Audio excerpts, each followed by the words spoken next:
இப்படி சிரிச்சுக்கிட்டே வரவன் பேர் தான் ரொனால்டோ. ஆமாங்க, இவன் தான் என் வீட்டு காவலன். இவனுக்கு இப்போ ஒரு பிரச்சனை இருக்குது. என்ன பிரச்சனைன்னு வாங்க வீடியோட கடைசியில் நம்ம பார்க்கலாம்.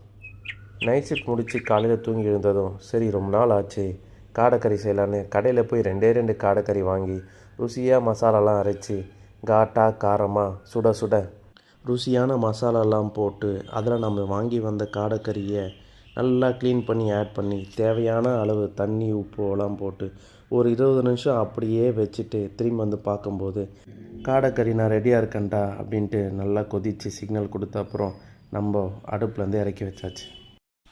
கூடவே 5 ஒயிட் எக்ஸை வாங்கி பாயில் பண்ணி மீல்ஸுக்கு ஆட் பண்ணியாச்சு. மதிய மீல் சாப்பிட்டு முடித்ததும் சரி ரொம்ப நாள் ஆச்சு என் டாக்கிட்ட டைம் ஸ்பெண்ட் பண்ணலான்னு அவனை கூப்பிட்டதுக்கு அவன் ஒரு பார்வை பார்த்தான். ஏன் இவ்வளோ நாள் இல்லாமல் இப்படி ஒரு பாசம் திடீர்னு? சரி வாடா விளையாடலான்ட்டு இன்னொரு வாட்டி கூப்பிட்டதும் யோசிக்காமல் விளையாட ஜாலியாக வந்துட்டான். கொஞ்ச நாள் நானும் அவனும் விளையாடும்போது தான் நான் நோட் பண்ணேன் உடம்புல நிறைய உனி இருந்துச்சு.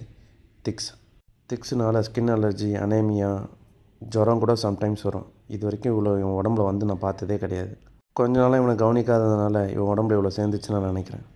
சரி இது இப்படியே விட்டால் பிரச்சனைன்னு கடைக்கு போயிட்டு ஸ்பாட்டான் லிக்விடும் வாங்கிட்டு வந்தேன். ஸ்பாட்டான் லிக்விட் வந்து நாய் திக்ஸ் அதாவது உனி எல்லாத்தையும் போக்குறதுக்கு நல்ல ரிசல்ட் தரும்ன்ட்டு நான் வந்து செக் பண்ணி தான் வாங்கினேன்.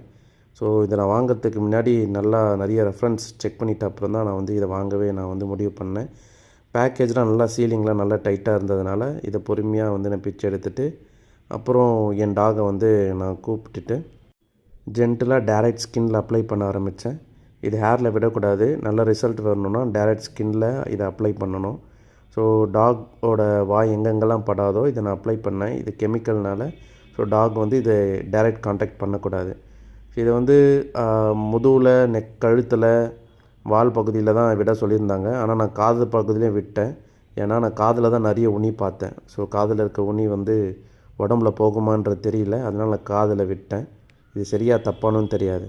இவன் உடம்புல நிறைய பார்த்ததுனால இருக்கிற எல்லா லிக்விடும் இவன் முதுகுலேயே அப்ளை பண்ணிவிட்டு நான் காலி பண்ணிட்டேன். இந்த வீடியோவில் நீங்கள் பார்க்குறது வந்து அடுத்த நாள் காலையில் நான் ஆஃபீஸ் போயிட்டு வந்ததும் ரிசல்ட் எப்படி இருந்து பார்க்கறதுக்காக ரொனால்டோவை கூப்பிட்டு அவன் உடம்பை செக் பண்ணியிருந்தேன். நல்ல ரிசல்ட் கொடுத்துருந்தது. உடம்பு பக்கத்தில் எந்த உனியும் கிடையாது. காதில் ஃபுல்லாக எல்லாமே கொட்டி போயிருந்தது. இன்னொரு பக்கம் இருந்த உனியெல்லாம் செத்து போயிருந்தது. உண்மையாகவே இது வந்து நல்ல ரிசல்ட் கொடுத்துருக்கு. ஸோ நான் ரிஃப்ரெஷ் ஆகி தூங்குறதுக்கு முன்னாடி ரொனால்டோவை கூட்டிகிட்டு கொஞ்சம் நேரம் விளையாடிட்டு அவங்க கூட டைம் ஸ்பெண்ட் பண்ணிவிட்டு மறுபடியும் நான் வந்து தூங்க போயிட்டேன். சீக்கிரமாக இன்னொரு வீடியோவில் நம்ம சந்திக்கலாம். Thanks for supporting. பாய்.